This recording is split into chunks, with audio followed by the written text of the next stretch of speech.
네, 오늘은 한반도 거인 지난 시간에 한 거, 그 다음에 저저번 시간에 한 남러시아 카프카스 쪽 거인, 그 다음에 더 지난 시간에 한 에스겔 32장 네피림 보충을 좀 하겠습니다. 조금 제가 빠진 내용들이 있어서 요 거인의 발자국 화석이 이제 라조브스키라는 이제 우리나라에 가까운 북한 지역하고 가까운 그 라조브스키 자연보호구역에서 이제 발견된 거인 발자국입니다. 그렇죠. 여기죠. 여기에 이제 블라디보스톡이 있죠. 여기에 나오카고 이쪽에 이제 두만강이죠. 그렇죠. 이게 한카우라고 그래서 이제 유명한 호수죠. 여기 우리나라 독립군, 국사책에 보면 독립군의 역사가 여기 서려 있죠. 여기에 바로 라조브스키 자연보호구역이죠. 제가 이제 이걸 왜 하냐면, 우리나라 이제 태백산맥이 백두대간을 이렇게 가다가, 시오테알린 산맥으로 연결이 되죠. 그렇죠? 그래서 요거는 사실은 같은 어떤 지질 구조입니다. 여기가. 그래서, 우리가 이제 시베리아 호랑이가 여기서부터 이렇게 분포하고 있죠. 그렇죠? 그래서 아무르 호랑이, 시베리아 호랑이가 이렇게 분포할 때 이제 우리나라의 조선반도로 들어온 거죠. 그래서 자, 그러면 여기서도 거인이 발견되고, 규수에서도 발견되고, 중국에서도 거인 발자국이 발견되면, 한국에 당연히 거인이 있어야죠. 과거에 이렇게 연결이 되어 있으니까. 그래서 제가 이제 한반도 거인을 자료가 없어도, 러시아, 극동 러시아나, 규수, 그 다음에 중국 쪽에 거인 유적이 나오고, 그 다음에 여기 이제 요나구니 섬에서도 이제 거인의 이제 유적이 발굴되면, 한국에 당연히 있어야 되겠죠. 그죠? 지금 그 얘기를 하는 거죠. 자, 요게 바로 규수 지방에서 발견되고 저번에 얘기한 거죠. 그 다음에 중국에서도 이제 거인 이야기가 많이 있습니다. 중국에도 과거부터 거인. 자, 그러면 이제, 우리 이제 네이버나 두산 그 백과에 보면, 인터넷에 보면, 백두대간, 태백산맥이 이렇게 올라가다가, 시오테알린 산맥으로 연결이 되죠. 사실은 이제 우리나라 태백산맥보다 훨씬 길고 험준한 산맥이죠. 그죠? 그래서 이쪽이 연해주 지방이죠. 그렇죠? 그래서 여기 이제 소싱안린 산맥, 대싱안, 흥안령이라고 하죠. 대흥안령 산맥, 소싱안령 산맥. 그래서 이제 고구려가 광개토대왕 때는 이 대흥안령 산맥을 넘어서까지 존재했죠. 그래서 사실은 우리 조상들의 강토가 이 시오테알린 산맥, 연해주와 대흥안령 산맥 이 지역까지 다 사실은 이제 우리 한민족이 호령하던 데죠. 여기가 사실은 이제 아깝죠. 뺏긴 거는. 근데 이제 이렇게 산맥이 많다 보니까 강이 많이 흐르죠. 그래서 이제 여기 보면 이제 숭화강, 우리 이제 국사책에 보면 이제 송화강이죠. 그래서 이제 백두산 정계비 나오는 그거죠. 그래서 백두산에서 압록강, 알류리버하고 두만강, 그 다음에 숭화강, 세 강이 발원하죠. 제가 옛날에 이제 지운 동영상에 보면 에덴 동산 지리학에서 백두산은 압록강, 그 다음에 여기 어디죠? 두만강, 그 다음에 송화강, 세 강이 발원하니까 네 강이 발원하는 에덴 동산이 될 수 없다. 이런 얘기를 한번 했었죠. 그래서 송화강이 이제 흘러내리다가 이쪽에 강하고 합쳐져서 송화강이 되는 거죠. 그 다음에 그 유명한 이제 흑룡강, 그렇죠. 헤이룽강, 아무르강이라고 하죠. 그렇죠. 중국 애들은 이제 헤이룽강이라고 그러고, 그 다음에 러시아 애들은 아무르강이라고 하죠. 그리고 이제 아까 한카 호수에서 흘러내려간 우스리강이 만나는 지역에 하바롭스크가 있죠. 러시아 극동의 이제 중심지죠. 그래서 블라디보스톡부터 하바로스크 오른쪽으로 이렇게 시오테알린 산맥이 흐르고 이쪽이 바로 연해주 지역이죠. 그죠? 그래서 블라디보스톡, 우스리강이 하얼빈 여기 보니까 이제 우리 독립군이 활동하던 데죠. 그래서 여기 이제 보시면 여기 보시면 이제 여기 보면 이제 우리나라 이제 북한이 나오고 이거를 이제 좀 확대해 보면 이제 우리가 이제 친숙한 지명들이 나오죠. 포시에트, 블라디보스토크, 나호카, 그렇죠? 우수리스크 이게 이제 독립군들하고 관련이 다 되죠. 그래서 포시에트 같으면 이제 연해주에 구한말에 이제 한인들이 이주할 때 처음으로 도착한 것이죠. 두만강을 건너서. 그래서 포시에트로부터 블라디보스톡부터 이렇게 쭉 퍼졌죠. 여기가 이제 자연보호구역이 많습니다. 여기도 있고. 그 중에 하나가 요겁니다. 요것이 바로 이제 라조브스키, 여기 있죠. 라조브스키 자연보호구역인데, 여기서 바로 거인의 발자국이 발견이 된 거죠. 그렇죠? 저는 이제 안중 군사가 포시에트에 도착해서 블라디보스톡을 거쳐서 하얼빈으로 가고 그러한 이제 근대사, 그렇죠. 독립군 그것도 굉장히 관심이 있습니다. 예? 그래서 이제 하바롭스크에서 나중에 어디죠? 이쪽으로 자유시 참변이다. 그래서 이제 독립군들이 이제 그렇죠. 수치를 당한 것이죠. 뭐 이제 이런 얘기가 많이 나고 북로 군정서 이런 얘기 나오잖아요. 근데 지금 오늘은 이제 그게 아니라 훨씬 더 고대의 역사를 찾아보는 거죠. 우리 그 구한말 조선인들, 독립군들의 이제 애환이 서린 아주 그런 곳이죠. 근데 이제 그 중에 여기가 라조브스키 이제 보호구역이죠. 자연보호. 여기서 이제 거인의 발자국이 발견됐습니다. 근데 이 라조브스키 이 지역에 우리나라 태백산맥, 동해안처럼 굉장히 경치가 좋죠. 해안가도 이렇게 동해안처럼 이제 해안 단과가 발달하고 경사가 급하고 굉장히 아름다운데 온도 차이가 너무 연교차가 심해서 여름에는 굉장히 덥고 그렇죠. 경치도 아름답고. 근데 겨울에는 그야말로 북한은 잽도 안 되게 추운 곳이죠. 그리고 여기가 유명한 것이 바로 시베리아 호랑이 보호구역이죠. 그렇죠. 아주 중요한 데죠. 그래서 아무르 호랑이가 이제 지금 살아있는 호랑이 중에는 제일 크죠. 그죠?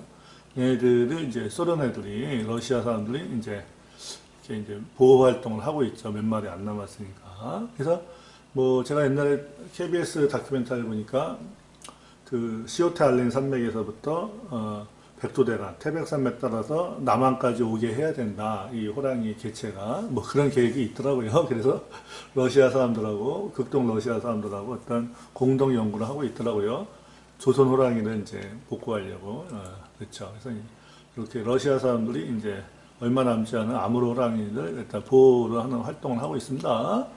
아무르 호랑이가 그래서 이제 원래는 이제 이렇게 퍼지고 살았는데 지금은 이제 극동 러시아에 조금 남아 있고 북한에는 거의 몇 개 차 안 남아 있다. 이런데 여기가 바로 이제 라조브스키 보호구역이죠. 그래서 제가 이 얘기 한 이유는 여기에서 지금 이렇게 알려진 역사와 그 점에 숨겨진 역사를 같이 얘기하는 거죠. 저는 지금 계속 그 컨셉으로 가는 거죠. 그래서 여기에 이제 라조브스키 여기에 그 호랑이 얘기, 그 다음에 이제 청나라 군대, 일본군, 그 다음에 러시아군이 막 이렇게 전쟁하는 흔적도 있고 그런데 이제 그런 거는 일반 역사책에 있죠. 근데 여기에서 이제 라조브스키 거기서 거인 발자국이 발견됐다. 이 얘기를 하는 거죠. 러시아 얘기하는 김에 이제 카프카스 쪽에서 이제 흑해.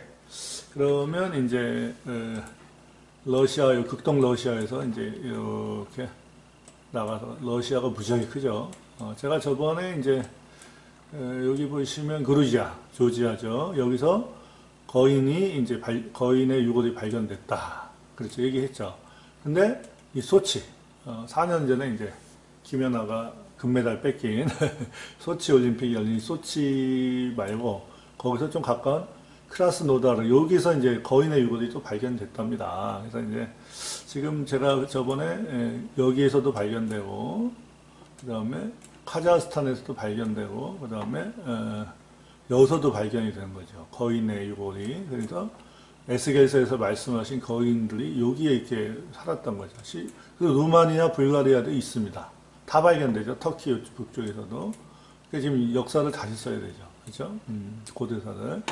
자, 그러면 이게 바로 이제 그 소치 위에 이제 크라스노다르라는 요 지역에서 얼마 전에 4명의 남자 둘, 여자 둘 거인의 유골이 발견됐답니다.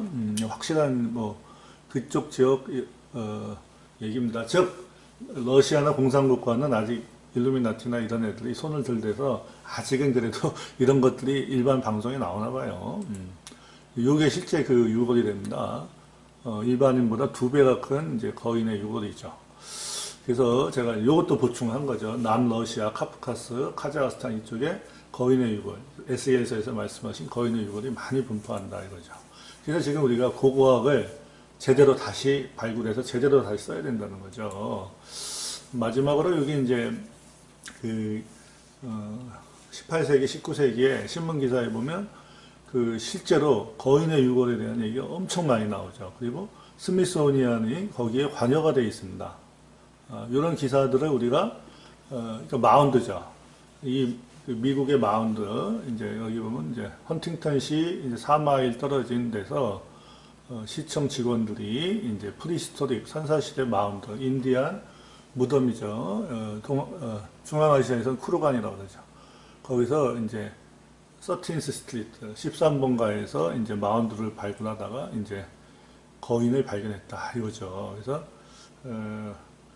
이거죠. 여기에서 20피트 떨어진 여기서 거인의 뼈를 발굴했다 이런 얘기들이 어마어마하게 신문 기사가 많이 나옵니다. 제가 옛날에 이거 한번 올렸었는데 잊어버렸죠. 다시 한번 올리겠는데 미국의 신문 기사들 20세기 이전의 신문 기사에 그 거인들이 인디안 마운드의 중심부에서 엄청나게 발견됐죠. 그리고 스미소니안 애들이 실제로 이 당시만 해도 이것을 이제 허락을 했었죠. 그래서 심지어 아브라함 링컨도 굉장히 이제 박학다식한 분인데 이분이 이제 나이아가라 폭포도 얘기하고 맘모스 마스토돈도 다 구별해서 얘기하죠. 인도 코끼리, 아프리카 코끼리 구별해서 얘기하듯이. 그러면서 미국의 북미 대륙에 북아메리카 대륙에 수천 개의 마운드, 인디안 마운드에 거인의 유골이 있다고 국회 연설에서 실제로 언급을 했습니다. 제가 옛날에 그 연설문도 올렸었죠. 그래서 인디안 마운드도 이게 이제 구대륙의 애들이 네피림의 후손이 신대륙에 넘어오면서 여기다가 이제 그 똑같은 매장 문화를 만들어서 그 가운데는 이제 거인의 유골이 있고 네피림 군인 용사의 무덤이 있고 후대에 이제 인디안 용사들이 여기 묻혔던 거죠.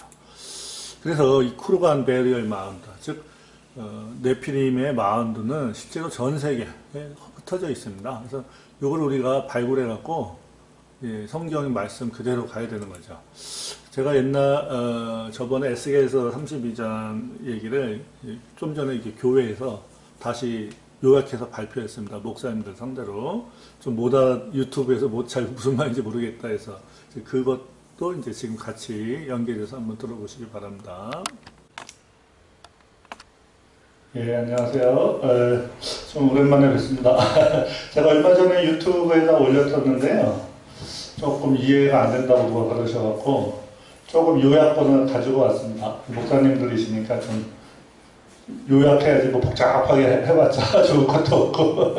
그래서 여기 보면 에스겔서 32장에 보면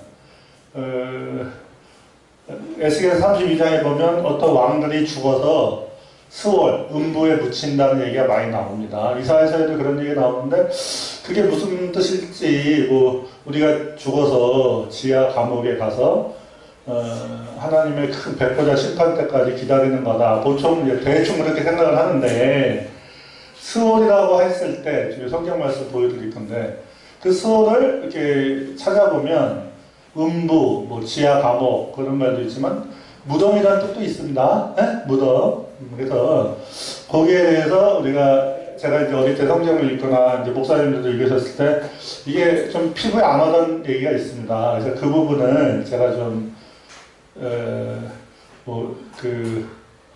외국분들이 좀 밝혀놓으신 게 있어갖고 제가 좀 해드리려고요. 그래서 에스겔서 32장에 나오는 네피림 군인 용사들의 무덤의 땅 중앙아시아. 우리가 창세기 6장에 보면 네피림들 보고 뭐라고 하냐면 이들이 고대의 용사라, 유명한 자였더라, 뭐 이렇게 나와 있습니다. 이 용사가 뭐야?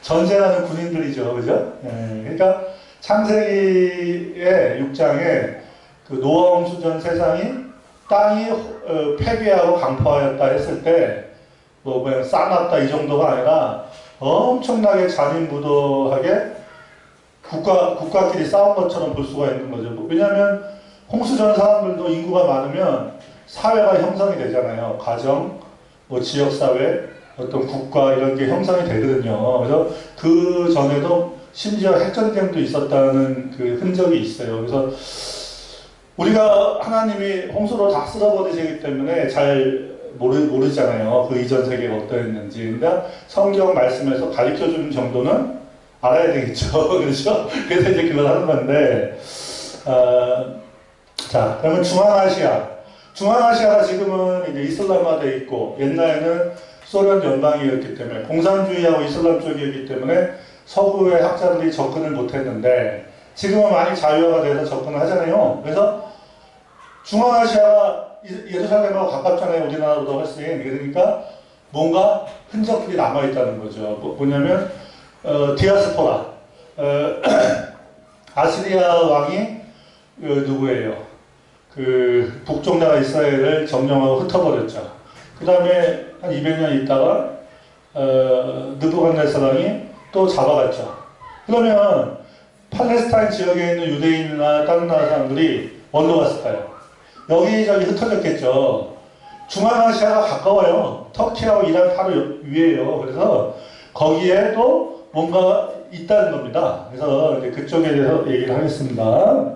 중앙아시아, 그러니까 카스피의 흑해 사이에 코카사스라는 지역하고 그 위에 소련 연방, 그쪽 땅, 남쪽 러시아 땅에 뭔가가 있습니다.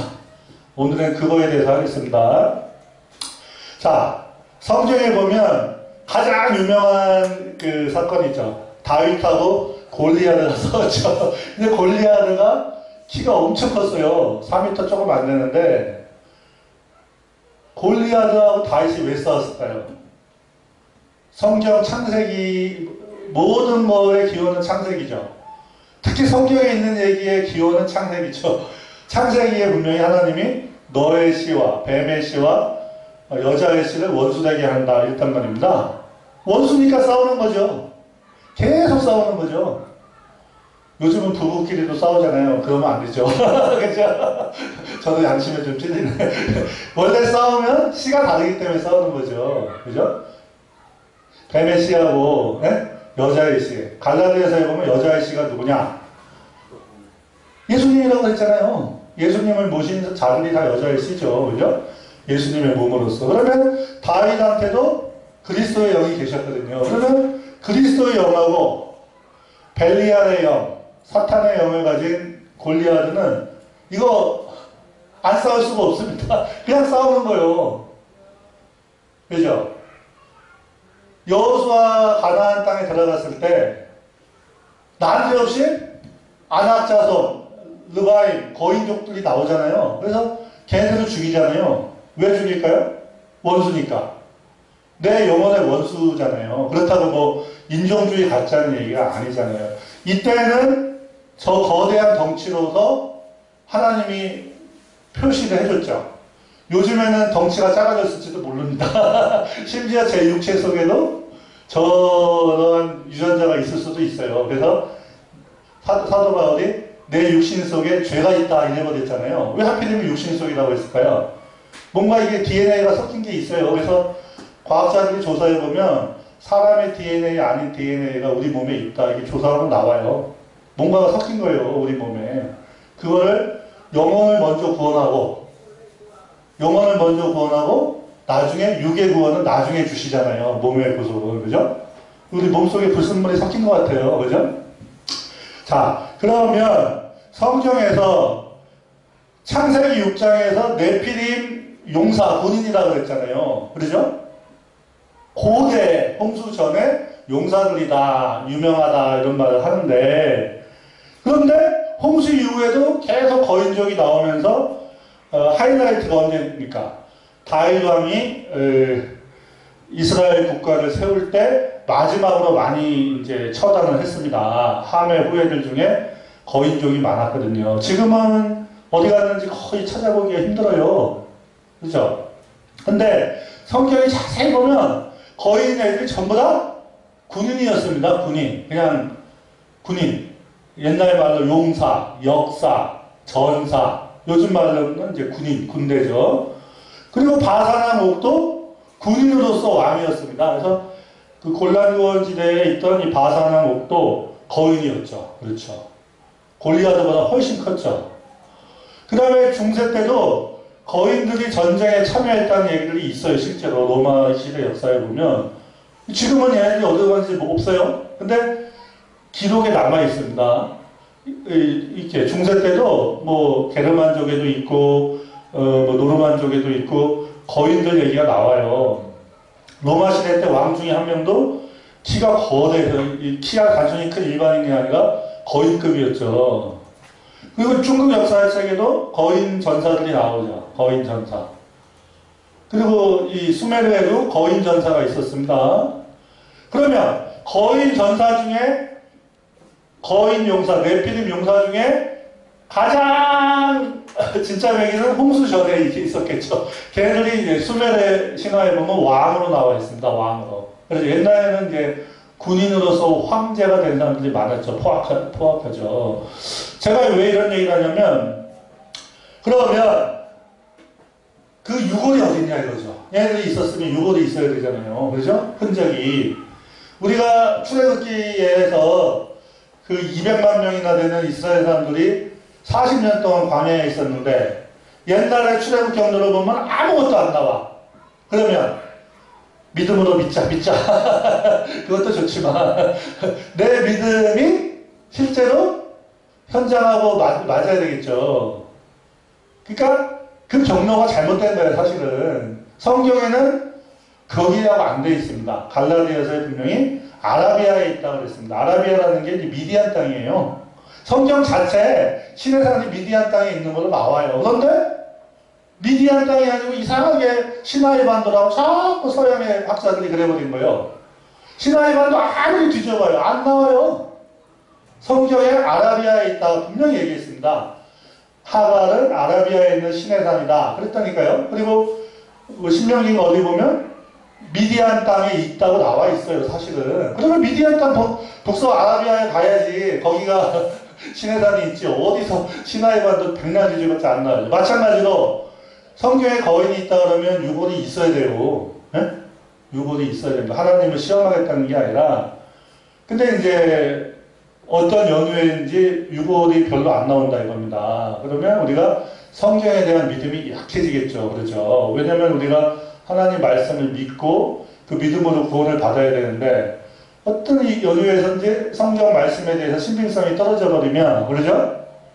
이 믿음이 떨어진다. 그러면 구원도 어려워지는 거죠. 뭐 복음이나 이런 거는 목사님들이 저보다 잘 아시니까 제가 얘기 안 하고 나는 이제 실증적인 부분을 얘기하는 겁니다. 자, 그러면 성경에 창세기 6장하고 그 다음에 여호수아도 그렇고 사무엘 상하에도 그렇고 거인들이 계속 나와요. 그러면 거인이 있었죠. 있었죠. 하나님 말씀에 써 있으면. 근데 현대 학문에 의하면 없죠. 없어요. 현대 학문에서는 거인을 인정하지 않습니다. 뭐가 잘못됐겠죠. 하나님 말씀이 잘못됐던가 현대 학문이 잘못됐던가. 그렇다고 현대 학문은 다 싸그리 부인하자는 게 아니라 하나님 말씀이 위배되는 만큼은 우리가 받아들일 수가 없는 거죠. 그죠? 네. 자, 그런데 제가 미국 사람들 책을 많이 봤었어요. 미국 사람들 자료를. 근데 미국 땅에 가보면 그 거인의 유골이 많이 나왔었어요. 실제로 17세기, 18세기에 거인의 유골이 하도 많이 나와서 거인의 유골이 하도 많이 나와갖고요. 잠시만요. 전화기를 좀 꺼주세요. 그냥 꺼버리세요. 그냥 목사님 꺼버리세요. 네. 옆에를 확 누르시고 젖주세요. 예, 젖주세요. 꽉 꺼버리고. 예. 그러니까 뭐냐면 너무나 많이 미국 신문에 거인에 대한 얘기가 나왔었어요. 근데 그 신문 기사가 전부 다 거짓말이냐? 그게 아닙니다. 그리고 거인의 유골도 엄청나게 나왔어요. 실제로. 그런데 그 스미소니안이라는 그 협회가 미국의 어떤 그 고고하게 그 권력을 잡고 있죠. 걔네들이 이걸 다 은폐 조작을 했다는 얘기가 있습니다. 거의 실제적인 사실인데 지금도 거인 유골이 미국에서 나오면 걔네들이 어디든지 쫙 나타나서 그걸 가지고 어디다 갖다 숨기고 이러나 봐요. 그죠? 그러니까 이제 뭔가 악한 영이 역사하는 건데 미국은 걔네들이 손대갖고 아무것도 없어 이제. 그러면 아직 손 안 댄 데가 바로 옛날 구소련의 땅. 거기에는 공산주의자들은 전혀 다른 의미로 기독교를 반대하죠. 그렇지만 허술한 데도 있어요. 걔네들이 아직은 예를 들면 자본주의 여자들보다 공산주의 저 시골에 가면 여자들이 더 순수하다. 사람들이 순수하다. 아직 때묻지 않은 게 좀 있다 이런다 해서 저런 자료가 나왔을 때 얘네들이 아직 은폐 조작을 안 한다는 거죠. 나중에는 어떻게 할지 모르겠지만 그러니까 무슨 말이냐면 중앙아시아에 예전부터 이게 중앙아시아 사람들입니다.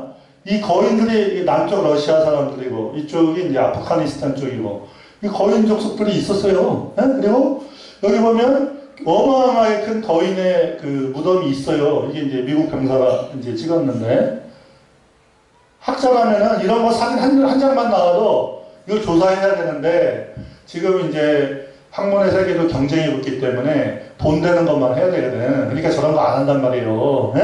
학자들이 저거 안 해. 돈 되는 것만 해. 인기 있는 것만 한단 말입니다. 근데 하나님을 사랑하는 사람이라면 성경 말씀하고 맞잖아요. 이걸 봐야 되죠. 그러죠? 네. 그리고 2015년도 1월 달에 남러시아 쪽에서 그루지아인데 여기서 4m대의 거인이 유골이 발견이 됐어요. 이렇게. 이게 실제 사진이에요. 그리고 이것도 2008년도에 제가 유튜브에다가 올렸었는데 여기 계신 분들 아직 못 보셔갖고 일단 조금 사진 자료를 보여주고서 이제 성경 말씀 들어가 있습니다. 이 사람도 거의 한 3, 4m대의 거인의 유골이 나왔어요. 그래서 러시아의 이제 과학자가 얘기를 하는 거예요. 이거는 우리 일반인들 유골이 아니다. 훨씬 크고 두꺼운 이거 엄청난 일이다. 그랬는데 그때 전쟁이 터져갖고 이게 묻혀버렸어. 그 러시아 국영방송에 TV 나왔는데 네? 바로 다음날 전쟁이 터졌어요. 러시아하고 그루지아가. 그래갖고 이게 TV에 나왔는데도 별로 알려지지가 않았어요. 그리고 이게 소치 올림픽인가 그 평창 올림픽 전 4년 전에 했었잖아요. 그 김연아가 금메달 뺏겼다. 그런 거. 거기서 소치 근처에서 이 러시아 병사죠. 유골이 4개가 나왔는데 일반인의 유골이 아니에요. 거인의 유골이에요. 러시아에서는 아직 이걸 숨기질 않아요. UFO도 그래요. 러시아는 잘 숨기질 않는데 미국은 후기 기독교가 더 나빠요. 솔직히 기독교가 들어갔는데 제대로 말씀을 안 받아들이고 이상해지면 더 나쁜 놈 되는 거예요. 이놈들이 더 은폐와 조작이 많은데 이제는 은폐 조작을 안 해. 요즘에는 TV에 막 미국에서도 국방상에서도 UFO 인정하고 그래. 그래서 저는 때가 가까웠다. 뭔 짓을 하고 있구나. 이제는 공표를 하기 시작하더라고요. 이것도 이제 보면 잘 안 보이네. 이게 램프를 좀 바꿔야 되겠네요. 이 쿠르간이라는 그 무덤에서 나온 거인의 유골입니다. 거인들이 우리하고 똑같이 생기지 않고 뭔가 좀 기형적이야. 이 두개골이 편두라고 해서 이렇게 길쭉해요. 요거 잘 보세요. 요 위에 좀 큰 거인의 유골이 있고 일반인보다 훨씬 크죠. 좀 더 파내려 가니까 더 큰 뼈가 있죠. 그쵸? 더 큰 뼈가 있죠. 요 위에 제법 큰 거인의 뼈가 있고 조금 더 파내려 가니까 더 큰 뼈가 있고 제가 오늘 이 얘기를 하고 싶어서 하는 얘기요. 자, 여기 보시면 이제 하나님의 말씀입니다. 에스겔서 32장 26절 28절에 보면 거기에 메색과 두발과 그 모든 무리가 있고 그 여러 무덤은 그 사방에 있다. 그들은 할례 받지 못하고 칼에 죽임을 당한 자로다. 그들이 생존하는 사람들의 세상에서 사람들을 두렵게 했죠. 이 전사들이죠. 메색과 두발은 이게 야벳의 후손으로서 슬라브 계열, 그러니까 지금 소련 사람들 계열입니다. 성경 시대 때는 남러시아 지역에 살았거든요. 그들이 할례를 받지 못한 자 가운데 이미 엎드러진 용사와 함께 누운 것이 마땅하지 아니하냐 이렇게 돼 있어요. 그런데 개역 성경에 보면 이미 엎드러진 용사 이렇게 돼 있는데 새 번역에 보면 고대의 전몰 용사 이렇게 돼 있고 공동 번역 성경에 보면 먼 옛날에 지하에 내려간 용사 이렇게 돼 있단 말입니다. 성경에서 고대 먼 옛날 그러면 무조건 노아무수 전이죠, 이게. 예? 아니, 그러니까 우리 개혁 성경만 보면 안 돼요. 여러 번역본 비교해 보면서 예? 안 되면 원어도 봐야 돼요. 예? 여기에는 이미 칼에 엎드려져서 죽은 옛날에 죽은 용사가 이렇게 돼 있죠. 근데 자세히 보면 그 뜻이 아닐 가능성이 커요. 하나님이 메세카 두발이 죽어 있는데 그 전에 죽은 애들이 또 있다. 그 전에 죽은 애들이 또 있다. 칼에 찔려갖고 엎드려졌다. 아니 무슨 하나님 성경 말씀이 뭐 이래 맨날 똑같은 말만 반복하고 그런 생각이 들잖아요. 근데 이거는 좀 자세히 보자고요. 그죠?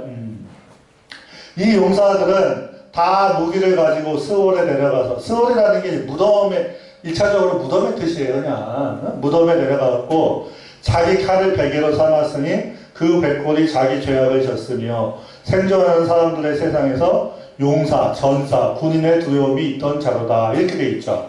그러니까 여기 이제 애고방인데 애고방이나 바벨론 왕이 이전에 너네들처럼 칼을 들고 설치면서 사람을 무섭게 하던 왕, 군인들 묻힌 데 들어가는데 거기 보면 이미 있는데 메세카 두발의 군인들이 죽어있고 그 여러 무덤이 사방에 있는데 맨 마지막에 고대에 죽은 용사가 또 있다 이렇게 돼 있잖아요. 그러죠? 아까 봐봐요.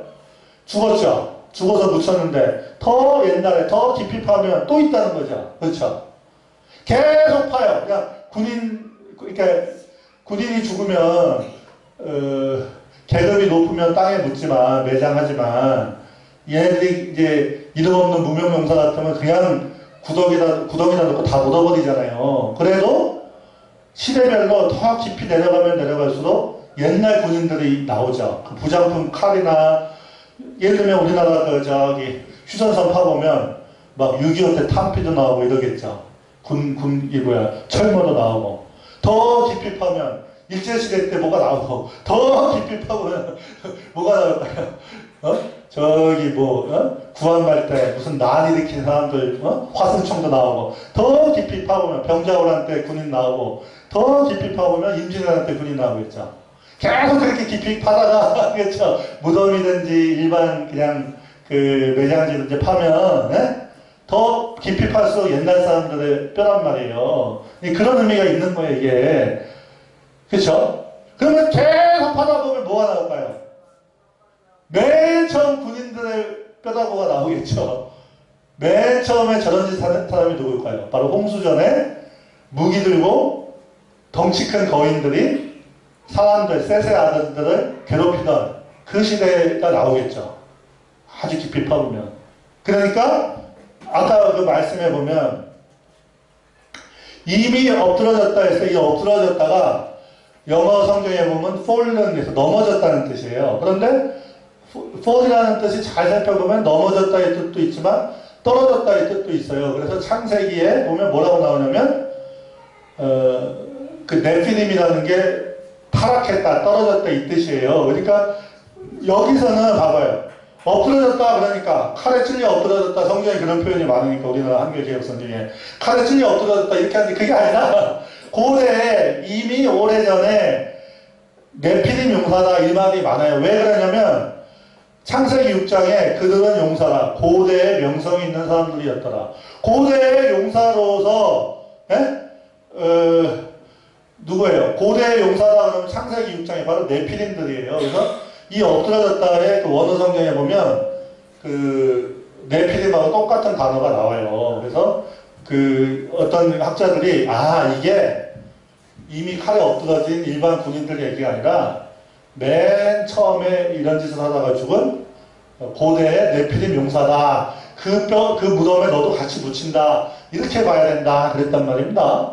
그러면 이런 장소가 과연 있을까? 무덤이 잔뜩 있고 군인들이 묻혀있고 여러 시대의 군인들이 묻혀있고 맨 밑에 가면 거대한 뼈가 나와야 되거든요. 그런 장소가 있다. 어디? 중앙아시아 메세카 두발의 땅에 있다 이겁니다. 남러시아, 중앙아시아. 성경에서 고대의 명성, 여기 명성이라는 것도 조금 다르게 해석을 해야 되는데 어쨌든 고대 용사들은 네피림입니다. 그래서 여기 고대의 먼 옛날에 지하로 내려간 용사, 이 엎드러졌다는 말 자체가 네피림의 고유명사일 수도 있거든요. 이게 노피림, 네피림 이 뜻이거든요. 창세기, 성경은 성경으로 풀어야죠. 그러면 고대의 용사는 네피림이죠. 네피림도 거기 묻혀있다, 맨 밑에. 이런 뜻이죠. 그러면 과연 그런 지역이 있을까? 있다 이겁니다. 러시아 남쪽하고 카자흐스탄 이쪽에 있어요. 이따 보여드릴게요. 그런데 신약 성경에도 스구리아인이라는 말이 나오거든요. 골로새서에 스키타이. 스키타이족이 저기 살았거든요. 예? 이 관련이 있습니다. 예. 스키타이족이 이렇게 금을 많이 갖고 있었습니다. 부자였습니다, 얘네들이. 그리고 여기 보면 스키타이가 살던 땅에 무덤을 쿠르간이라고 그래요. 네이버에 나오는 건데 쿠르간이라고 그래요. 그래서 쿠르간의 윗부분을 파보면 그 당시 스키타이인들이 그래도 한 BC 뭐 한 500년 정도 전에 아주 고대는 아니잖아요. 그렇죠? 그때 살았죠. 그래서 그때가 나오죠. 그리고 화살톱, 얘들이 금을 많이 썼거든요. 그리고 동서 교역도 많이 했어요. 그래서 이게 뭐예요, 이거?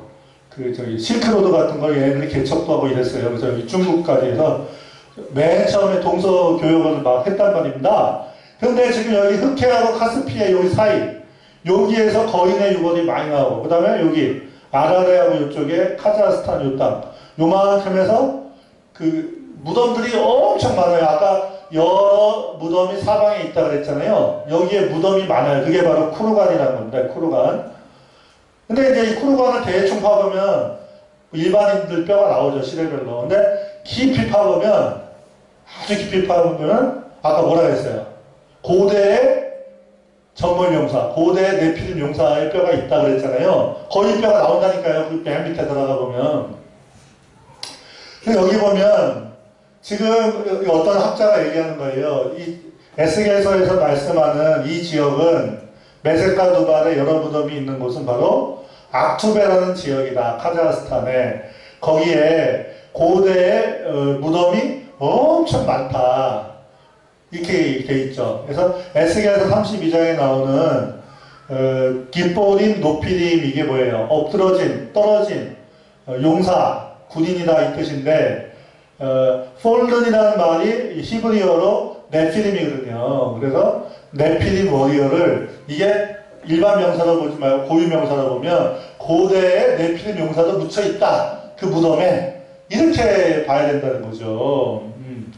그래서 핸델이라는 분하고 도합이라는 분이 서로 다른 얘기를 하면서 이분은 이걸 네피림으로 해석을 하고 이 사람은 네피림이 아니라 그냥 죽은 사람이다. 죽은 용사다.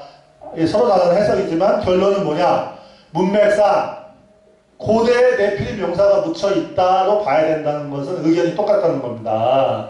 그러니까 무슨 말이냐면 아까 말씀드렸죠. 이게 여러 겹이 있겠죠. 한 겹, 두 겹, 세 겹 하다가 맨 밑에 가면 고대의 거인 용사, 그 유명한 홍수전에 네피림 용사들이 묻힌 무덤에 홍수가 나도 그 무덤이 있었을 거 아니에요. 그죠? 홍수 지나고 나서. 그러니까 얘네들이 또 거기다 묻고 또 거기다 묻고 또 거기다 묻고 이랬던 것 같아. 성경 말씀에서 그 얘기를 하는 게 아닌가 하고 아까 그 두 학자가 얘기를 한다는 겁니다. 이런 거는 주석이 안 나옵니다. 성경 주석이 안 나오고 최신 연구 결과죠. 여기 보시면 그 얘기죠. 그렇죠? 코카사스 산맥에서부터 카자흐스탄에 이르는 지역에는 수천 개의 우리나라 말로 하면 왕릉 비슷한 게 있어요. 이렇게 볼록 이렇게 무덤 봉토라 그러죠. 이게 해갖고 신라 왕릉, 신라 경주가 보면 왕릉 잔뜩 있잖아요. 그런 게 수천 개가 있어요. 거기 가보면 적성 못 갚은 신라의 왕릉 그런 구조를 가지고 봉토가 있는 고대의 무덤으로 크기는 2층 건물 높이에 직경은 50m 정도 되는데 터키어에서 유래한 러시아 말인 쿠르간이라고 불린다. 아까 제가 네이버에 쿠르간이라고 써놨잖아요. 그죠? 우리나라 왕릉 이게 쿠르간이라고 그러는 거예요. 여기는. 아메리카 대륙에도 인디안의 그 무덤이 엄청나게 많아요. 수천 개, 수만 개가 있어요. 이게 있는데, 현재 그쪽에서 그루지아, 카자흐스탄 이쪽에 학자들이 160개 정도 발굴하고 있는데 수천 개가 있대요 그게. 그런데 최근에 그 중심에서 가장 깊은 데서 2에서 4m 되는 거인 전사들의 유골이 그 시대의 갑옷, 화살, 창칼과 같은 부장품과 함께 발견된다고 합니다. 아까 에세이에서의 걔네들이 자기 칼을 베고 누웠다 이렇게 돼 있잖아요. 부장품을 베고 누웠다고. 물론 같은 시대는 아니죠. 여러 시대에 걸쳐 있는데 이는 여러 시대에 걸쳐 내려오는 그러니까 뭐예요? 그 홍수 전에도 네피림이 있었고 홍수 후에도 거인 네피림의 후손들이 있었는데 크기가 점점 작아집니다. 일반인들하고 DNA가 섞여갖고 좀 희석이 되서 작아져요. 어찌됐건 여러 시대에 걸쳐서 전사 나중에는 이제 노아의 후손인 중에도 막 전사들이 나오죠. 덩치는 작아도. 그런데 맨 처음에는 그런 짓을 한 사람이 누구냐? 함의 후예들 구스 그 다음에 누구예요? 니므롯. 얘네들이 홍수 전에 네피림이 하는 짓을 그대로 했죠. 왜? 걔네들의 후손이거든요. 그래서 여러 시대에 걸친 네피림 군인들과 네피림 정복 왕들을 진술해주는 성경 말씀하고 정확히 일치하잖아요. 그렇죠? 여러 시대의 군인들이 붙여있고 가장 깊은 데는 고대의 용사들. 아까 말씀드렸죠. 여기 있잖아요. 이미 엎드러진 용사가 뭐예요? 고대, 먼 옛날에 지하로 내려간 용사. 고대의 용사는 네피림이지 뭐. 그러죠? 이거를 엎드러지는 네피림으로 해석을 해도 해석을 안 하고 그냥 진짜 넘어졌다, 칼에 쓰러졌다 이렇게 해석을 해도 문맥상 이거는 고대 네피림 용사라고 봐야 된다고 이제 요 성경학자들이 얘기했다 이겁니다. 알았죠? 그래서 성경하고 일치한 지역 메세카 두발에 여러 무덤이 있는 곳 사방에 있고 가장 깊은 곳에 고대에 죽은 네피림 용사의 무덤이 유골이 있는 곳 거기가 어디냐? 남러시아 카자흐스탄이다 이겁니다. 거기에 이 쿠르간이라는 왕릉이 잔뜩 있는데 파보니까 최근에 이제 나오기 시작한 거죠. 왜냐하면 하나씩 팔 때마다 시간 많이 걸려요. 저거 고고학 발굴하는 거. 막 옛날에 폼페이 그 베수비오 화산이 폭발해서 폼페이 발굴하잖아요. 그거 발굴한 지 100년이 넘었는데 지금도 발굴하고 있습니다. 발굴하는데 시간 무지하게 걸려요. 이거. 그러니까 성경 말씀 그대로 바로 이게 악투베라는 지역 같다. 이제 이분들이 얘기한 거죠. 서양학자들이 이제 저쪽이 이제 열리니까 이제 좀 개방됐잖아요. 러시아 남쪽. 그러니까 가갖고 이제 막 서양학자들이 파헤치는 거야. 옛날에 사우디아라비아도 열리지 않았을 때는 거기에 있는 그 출애굽의 흔적을 못 찾았잖아요. 근데 뭐 김승학 장로님인가 그분이 어떻게 사우디 왕자의 총애를 받아갖고 거기를 막 뒤져보니까 성경에 있는 출애굽의 흔적이 다 있는 거예요. 한 개도 안 빼고. 역사적인 사실이라는 건데 에스겔서 말씀도 하나님이 뭐 이 도대체 무슨 말인지도 모르는 얘기 계속 하신 게 아니라 구체적으로 얘기하신 걸 우리가 느끼는 거죠. 지금. 네. 또 이 지역에는 고대로부터 거인 군인들의 전설이 엄청 많대요. 그래서 그 얘기를 자꾸 체록하고 있대요. 그 인류학자들이. 성경에는 메소포타미아, 팔레스타인 지역의 홍수 거인들인 네피림 후손, 그 스파이 14명이, 정탐꾼 12명이, 14명이 아니라 12명이 봤잖아요. 모세오경에 나오는 아낙의 자손, 네피림의 후손을 봤습니다. 뭐, 르바의 자손, 다 거인이죠. 팔레스타인 거인들만 언급하고 있는데, 생각을 해보세요. 잠깐만요. 지금 여기잖아요. 카자흐스탄이 이렇게 커요. 인도만 해요. 엄청 크고, 여기가 이제 남러시아, 소치가 여기 있어요. 소치가. 여기서도 거인뼈가 엄청 발굴돼요. 이쪽도 그렇고. 이쪽에, 여기 살던, 여기가 팔레스타인이잖아요. 터키, 시리아죠. 요렇게 이놈들이, 요렇게 가서 다 퍼져서 사는 거예요. 예? 메세카 두발 땅이 여기거든요. 그래서 성경에서 저기를 지칭해서 무덤이 많이 있고, 거기 속에 네피림 용사의 무덤뼈도 있다. 이렇게 말씀하셨으면 그게 사실이지 뭐. 그래서 파보니까 진짜 그렇다. 이 지역이라는 거죠. 자, 성경에 는 우리 팔레스타인 지역의 네피림의 후손만 언급하고 있지만, 우리가 생각을 해보세요. 얘네들이 중동 지역에서 코카사스 산맥을 거쳐 카자흐스탄이나 중앙아시아, 아프가니스탄, 파키스탄으로 쭈쭈쭈쭈 퍼지는 게 당연하죠. 당연히 얘네들 지네들이 위협을 느끼면 도망가서 걸로 가겠죠. 그리고 거기 있는 사람들 괴롭히면서 지네 땅 차지하겠죠. 따라서 이 지역, 지금 이 지역이죠. 거인 유골과 목격담이 많이 보고되는 것은 자연스러운 일이다. 비록 이전에 공산주의 정권, 지금 이슬람이고 그러니까 자유롭지 못하지만 그래도 많이 나아져갖고 우리가 들어갈 수가 있잖아요. 진출했다고 보는 것은 어찌면 당연한 추론이다. 그리고 여기가 바로 히틀러가 얘기한 고대 아리안족의 거주지였거든요. 그래서 네피림의 후손들이 계속 멸종해 가면서 버티던 마지막 정착지는 아니었을까. 카자흐스탄에서 발굴해보면 그 무덤에서 나치 무늬도 나오고 그 사탄의 별도 나오고 뭐 별일이 다 있어요. 그래서 이게 인공위성에서 본 구글에서 봤거든요. 세계에서 제일 큰 이 오각형, 이 사탄의거든요. 이게 바오메트라 그래서 사탄의 별 이렇게 오각성을 뒤집어 놨잖아요. 그죠? 네? 저런 게 찍힌대요. 이상한데. 여기 바벨론 왕, 이사야 14장에서 보면 바벨론 왕이 이제 사람들을 괴롭히다가 음부에 떨어질 때 세상의 모든 용사들이 너 때문에 뭐 어쩌고 놀란다 어쩌고 저쩌고 이런 얘기 나와요. 아까 에스겔서랑 비슷한데 이걸 갖다가 영적으로만 해석하지 말고 문장 그대로 해석할 수도 있다. 저는 이제 그걸 보여드리는 거죠. 이게 카자흐스탄인데 여기가 이제 남러시아죠. 이게 카포카스 지역이죠. 그래서 그루지아, 뭐 아제르바이잔, 아르메니아, 여기가 이란, 터키, 시리아, 여기가 이라크 이렇게 돼 있잖아요.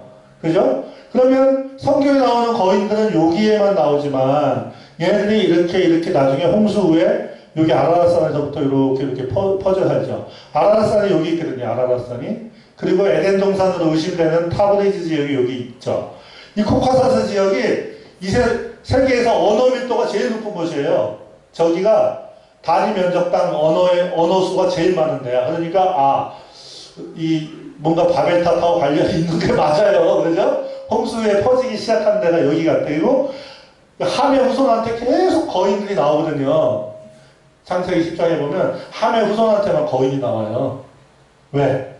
함은 셋의 후손인데 함의 마누라가 저기 삼손이 데려다 데리고 왔잖아요. 삼손이.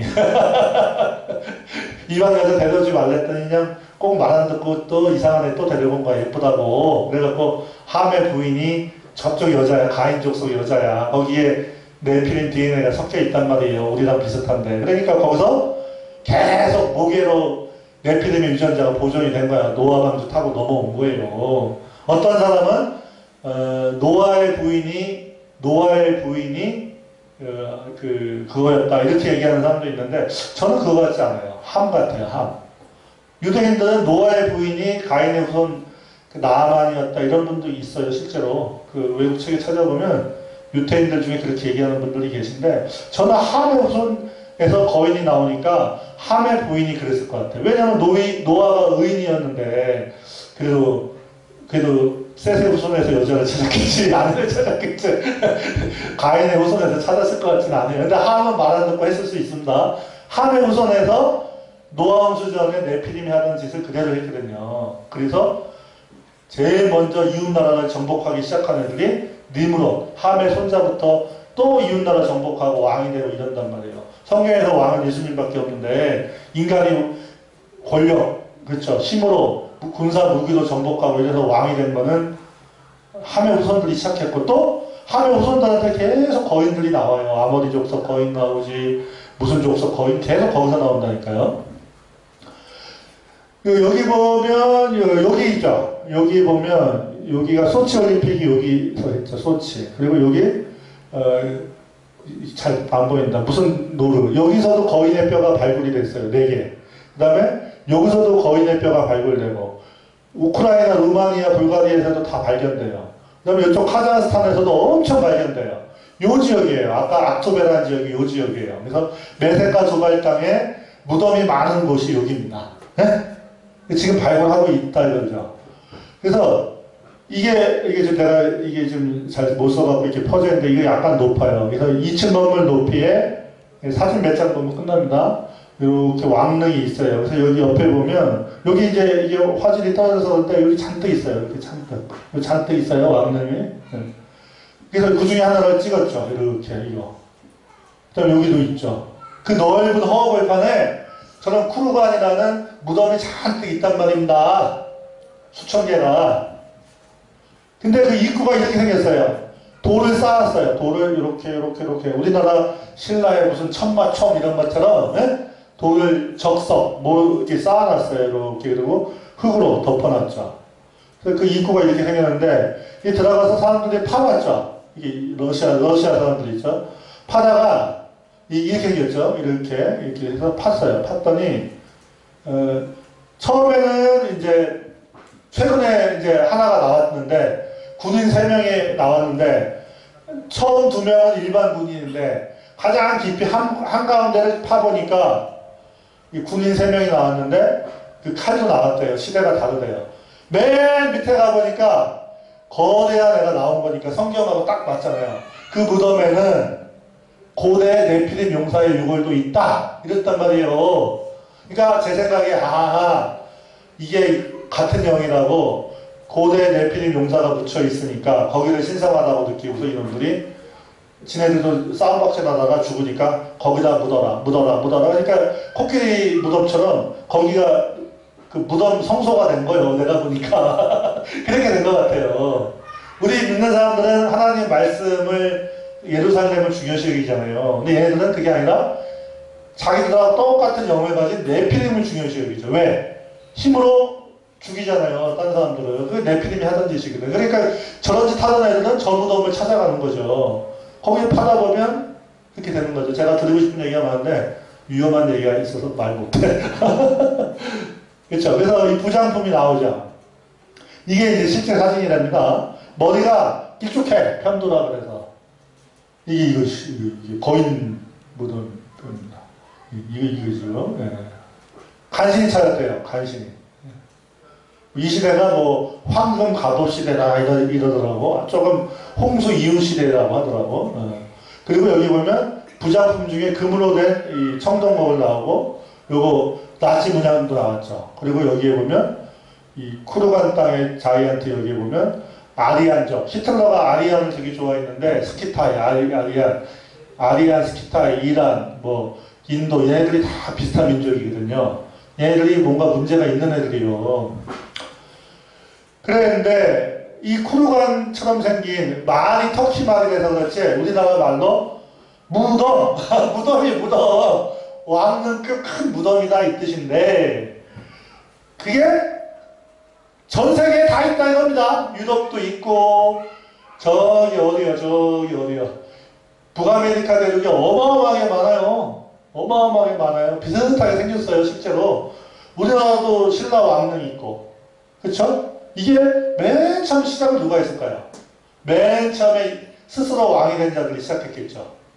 하나님의 그 기뻐하심도 없이 인간 통치 시대가 그래갖고 그래서 이 쿠르간 형태의 매장 무덤, 이 마운드라는 게 무덤이거든요.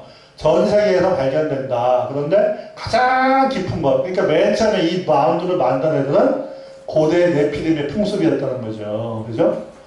그래서 이거는 어디예요? 다 끝났습니다. 미국입니다.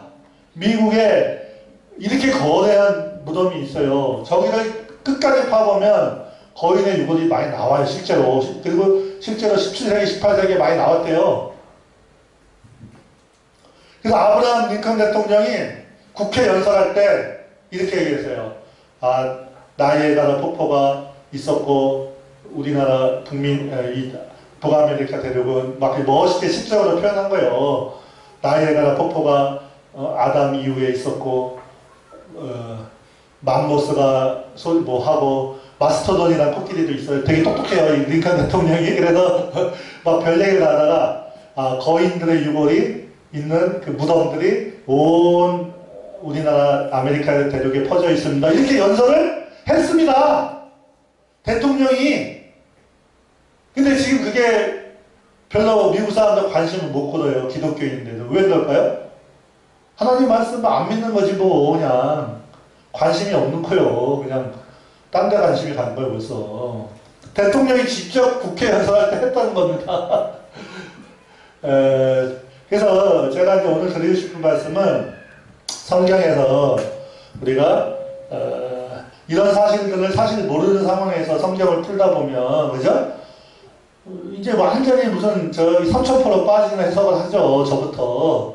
뭐 옛날에 틀렸지만 지금이라도 우리가 재검토 다시 하고 하나님 말씀이 진짜 사실이구나. 그렇죠. 우리가 믿지 못할 하나님 말씀이 저기 막 믿자고 그러면 나부터 거짓말하는 꼴밖에 더 되냐고요. 그죠? 그래서 이렇게 하나씩 밝혀지고 있는데 뭐 이게 다 밝혀지기 전에 이제 또 예수님 오시겠죠. 근데 제가 드리고 싶은 말씀은 이런 것도 있다는 걸 알고 계시면 성경 말씀이 더 생생하게 다가오고 이제 문제가 뭐냐면 지금 고대사가 우리 이제 세계사책이나 이런 데 보면 사실 진화론으로 기술되어 있습니다. 그래서 고대사에 보면 원숭이 같은 애들이 진화해서 구석기 시대, 그다음에 신석기 시대, 청동기 시대 막 이렇게 나가는데 그거 아니에요.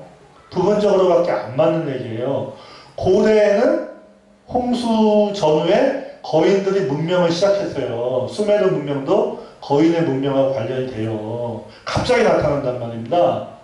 이 시대에 우리가 요한일서에 온 세상은 악한 자 안에 처해 있다. 딱 이렇게 말씀하셨잖아요.